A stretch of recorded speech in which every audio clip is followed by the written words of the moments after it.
Bienvenue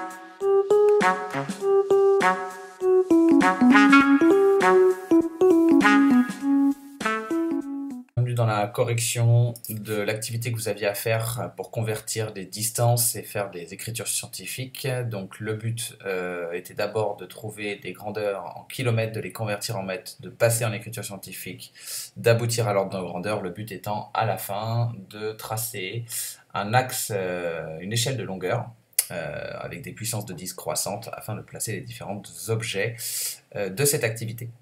Alors, les grandeurs de départ ont été trouvées soit dans votre quotidien, hein, un homme, 1,80 m environ, ou dans l'activité précédente, ou éventuellement sur Internet, hein, le rayon de la Terre, 6371 km.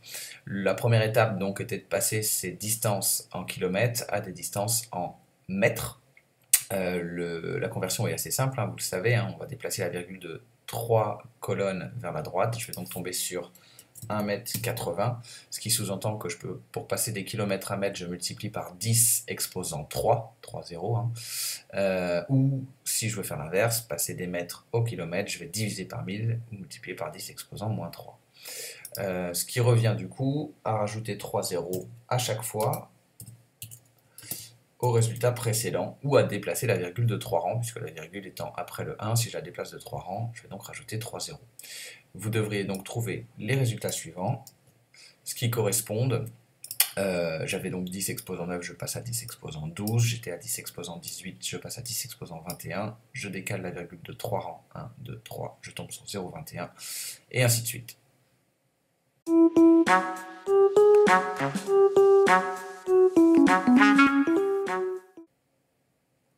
Alors, pour l'écriture scientifique, le but étant d'écrire un nombre sous la forme a fois 10 exposant n, a étant un nombre compris entre 1 et 10. On va essayer de le faire pour ces deux exemples-là. 0,065 mètres. Si j'ai ma virgule ici, je veux obtenir un nombre compris entre 1 et 10, je vais décaler ma virgule vers la droite. 0,65, je n'ai pas un nombre compris entre 1 et 10. 6,5 par contre est un nombre compris entre 1 et 10. Donc j'écris 6,5 fois, pour qu'on soit sous cette forme-là, hein, fois 10 puissance, et à nous de trouver la puissance. Alors, cette puissance, comment la trouver? Je vais mettre point d'interrogation pour l'instant. On a déplacé la virgule de 2 rangs. Donc, a priori, on est sur puissance 2. Maintenant, il faut se poser la question, est-ce que c'est puissance plus 2, puissance moins 2?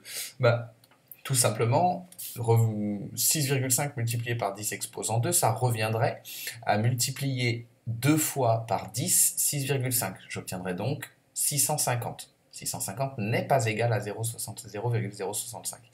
Donc a priori, la puissance que j'ai, c'est pas plus 2, mais c'est 10 exposant moins 2, ce qui correspond du coup à décaler ma virgule de 2 rangs vers la gauche et d'obtenir 0,065. Si on fait le même raisonnement sur ce nombre-là, ma virgule est ici, je vais la décaler pour avoir un nombre compris entre 1 et 10, 147 ne l'est pas, 14 non plus, 1, donc je vais copier ce nombre, hop, mettre ma virgule ici, j'ai bien un nombre compris entre 1 et 10. Par contre, ce nombre n'est plus égal au nombre précédent, je n'oublie pas les unités, pardon, je dois donc déplacer ma virgule de 1, 2, 3, 4, 5, 6 rangs. Donc je vais multiplier par 10 exposant 6. Alors se pose la question de 10 exposant plus 6 ou moins 6. Réfléchissons. Si je mets une puissance positive, ça veut dire que je vais multiplier 6 fois par 10 ce nombre-là. Et donc si je le multiplie 6 fois par 10, a priori je vais obtenir un nombre assez grand, ce qui est le cas ici. Si par contre j'avais une puissance négative, ça voudrait dire que ce nombre, déjà petit, je l'aurais divisé 6 fois par 10. J'aurais donc trouvé un nombre encore plus petit, ce qui n'est pas le cas ici. Ce qu'il faut retenir, c'est que globalement, si votre puissance est négative, vous êtes sur un nombre plutôt faible. Si vous êtes sur une puissance positive, vous êtes plutôt sur un nombre élevé.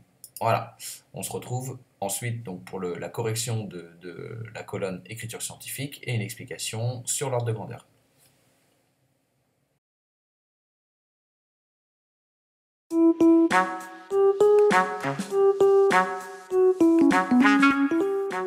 On va donc comparer maintenant, pour passer à l'ordre de grandeur, ce nombre A, en se demandant si A est plus proche de 1 et donc plus petit que 5, ou alors plus grand que 5 et inférieur à 10. Si il est plus petit que 5, on va faire une approximation que A est donc environ égal à 1. Si A est plus grand que 5, on va se dire que A a plutôt tendance à se rapprocher du nombre 10. En gros, on va faire des paquets de 10. Prenons un exemple. 6,5, j'ai plutôt tendance à être donc au-dessus de 5. Je vais donc remplacer le nombre A par 10 exposant 1. Vous voyez que je n'ai pas mis une égalité, mais un environ égal, puisque là, je suis sur non plus une égalité, mais une approximation.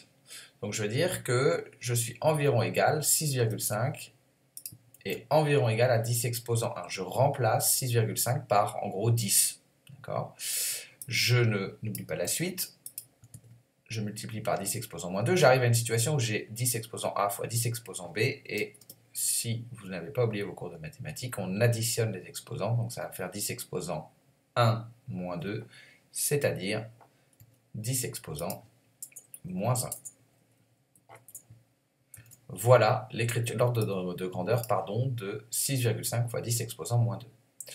Ici, ce nombre, on est plutôt dans ce cas-là, je vais donc l'approximer en disant que ce nombre est plutôt proche de 1, c'est-à-dire 10 exposant 0, ce qui correspond à refaire 10 exposant 0, donc approximation de 10 exposant 0 fois 10 exposant 6, 10 exposant 0 fois 10 exposant 6, j'additionne les exposants, 0 et 6.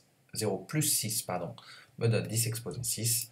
Voilà l'ordre de grandeur de ce nombre-là. Je vous laisse corriger le tableau que vous aviez à faire.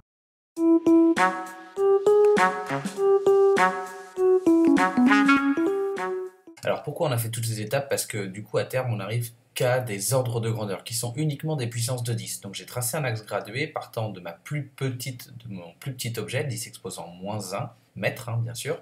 Et chaque fois que j'avance d'une grandeur, j'avance pas d'un centimètre, mais je vais multiplier par 10. Donc je multiplie, je passe de 10 exposant moins 1 à 10 exposant 0, puis 10 exposant 1 et ainsi de suite. Donc à chaque fois c'est une multiplication par 10. Le gros avantage c'est que dans un espace assez petit, une vingtaine de centimètres, je vais placer des objets à la fois très petits, comme ma trousse, mais aussi bien des objets très très grands, comme la Niakea, c'est-à-dire la Mat Galaxy. Ce qui veut dire que concrètement, si je reviens ici, eh bien ma trousse licorne, hop, voilà, qui fait 10 exposant moins 1, reprenons là ici, 10 exposant moins 1 mètre, eh bien je peux aussi bien comparer ma trousse qui est très petite avec, pourquoi pas, le diamètre du système solaire qui fait 10 exposant 13 mètres, et donc que je placerai ici. Donc je pourrais placer tous mes objets sur cet axe avec une vingtaine de centimètres. Donc c'est le gros avantage de l'ordre de grandeur, puisqu'en fait on n'a plus qu'à placer en fonction des ordres de grandeur proposés sur l'axe gradé les différents objets. Voilà. Exercice 1 pour s'entraîner. On corrige ça la semaine prochaine. Bon courage les troisièmes. À bientôt.